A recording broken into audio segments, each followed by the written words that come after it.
gonna take you back to the past. He's gonna take you back to the past to play the shitty games that suck ass. He'd rather have a buffalo take a diarrhea dump in his ear. He'd rather eat the rotten asshole of a roadkill skunk and down it with beer. He's the angriest gamer you've ever heard. He's the angry Nintendo nerd. He's the angry Atari Sega nerd. He's the angry video gamer.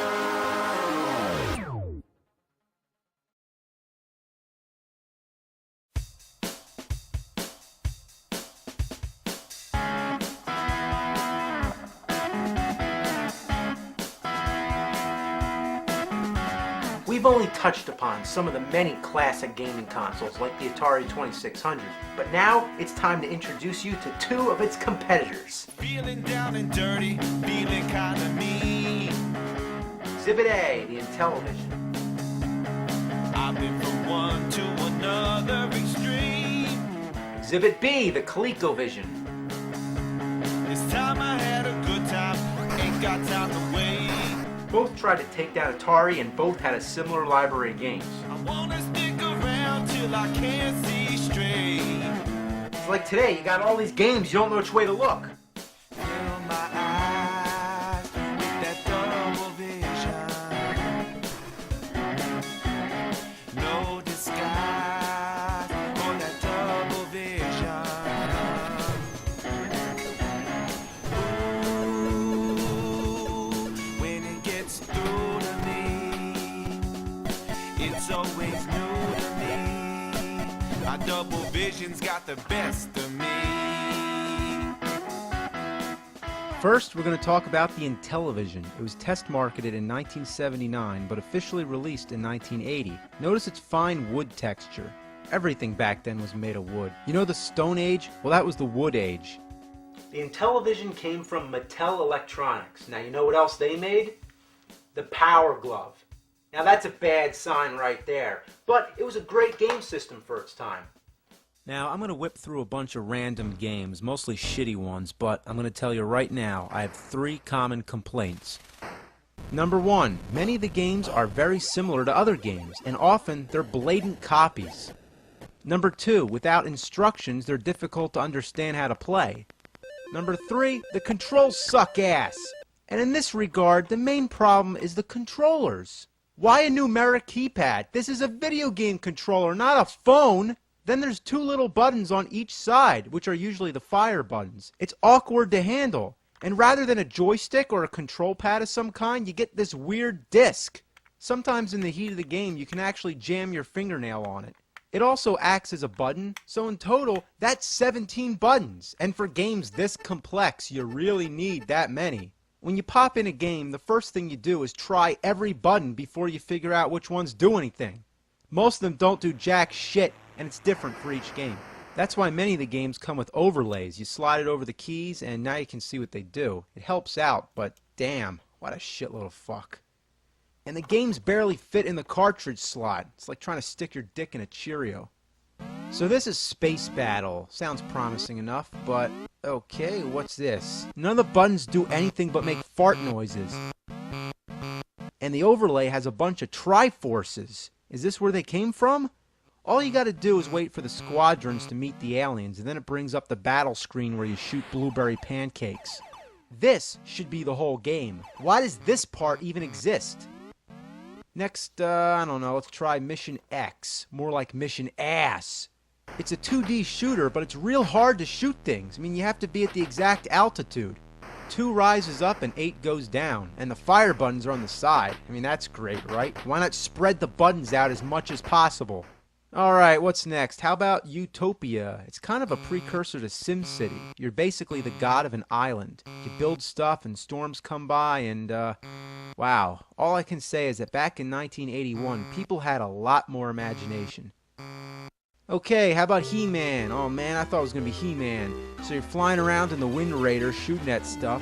I think on the ground that's Skeletor. You drop bombs on him and that's it.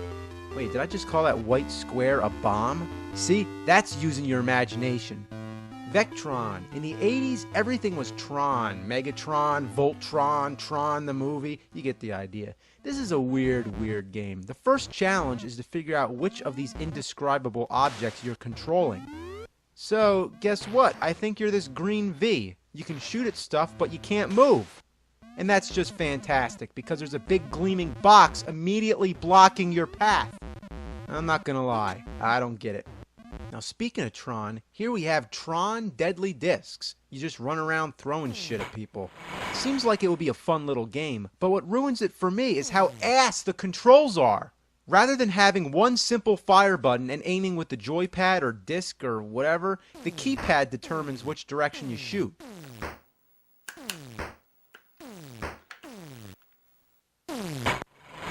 Shit the fuck! Thin Ice. Okay, you're a penguin ice skating around collecting torches, or they could be McDonald's French fries, who knows. The whole time there's a seal on your ass which kills you, but the black penguins do absolutely nothing. Advanced Dungeons and Dragons. Well, advanced is right. For the time, it's a pretty complicated game. You start out moving some dots around on the map screen. Then you go into caves, you fight monsters, and find items. What are those, jacks? Can I pick them up? I guess not. The limited visibility is pretty annoying, and without the overlay or any instructions, I gotta admit, I don't know what the hell I'm doing. But this is one of the granddaddies of adventure games. Alright, what do we got here? Space Spartans? Man, what the hell does that mean? A Spartan in space? Was Marvin the Martian a space Spartan? You got this grid screen and you shoot shit, which looks like TIE fighters. Microsurgeon. The picture reminds me of Slim Goodbody, and I can't believe I'm making that kind of reference. But anyway, you control a barely visible dot on the screen moving around the human body. There's spiders and clouds floating around, and I doubt this thing's medically accurate. You just explore all the guts, technically making it the goriest game ever made. But it only goes so far. Guess the piss and shit zone just didn't do it.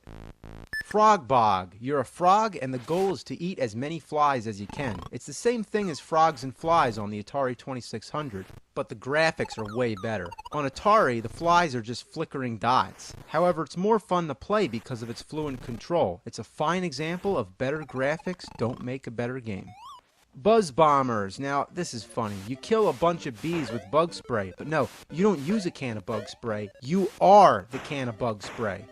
There's also a hummingbird you can shoot at, but it doesn't seem to do anything. You know when bees sting you, their asses break off and they die. Space Hawk. Man, everything begins with space. So you're just a guy floating around space shooting green slime. Uh-oh, the bubbles are coming. Gotta find the... Mother of a fuck! It'd be so much easier to move if you could just use the disc. Instead, it's the damn keypad. Uh-oh, here comes the Space Hawk. Gotta move, gotta move. Damn! I wiped my ass on this game. Boxing. Okay. Yeah, boxing. This sucks. Snafu. You have to keep the line going as long as possible without touching the other lines or hitting your own. It's the bare basics of graphics, but surprisingly, it's a pretty fun game. Okay, now we gotta move on, but let me introduce the IntelliVoice voice synthesis module. What the fuck is that? Well, it makes your games talk. Yeah, now at the time, the idea of having voices in video games was a new thing. But unfortunately, only a few games were compatible, like B-17 Bomber. Mattel Electronics presents B-17 Bomber. B-17 Bomber! B-17 Bomber. Alright, fuck the game. Let's try Bomb Squad. Mattel Electronics presents Bomb Squad.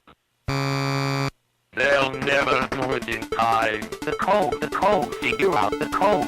What? Guess I gotta defuse the bomb. It won't be easy. Replace this third, this Oh. fourth, this second, this first. Oh shit! Oh shit!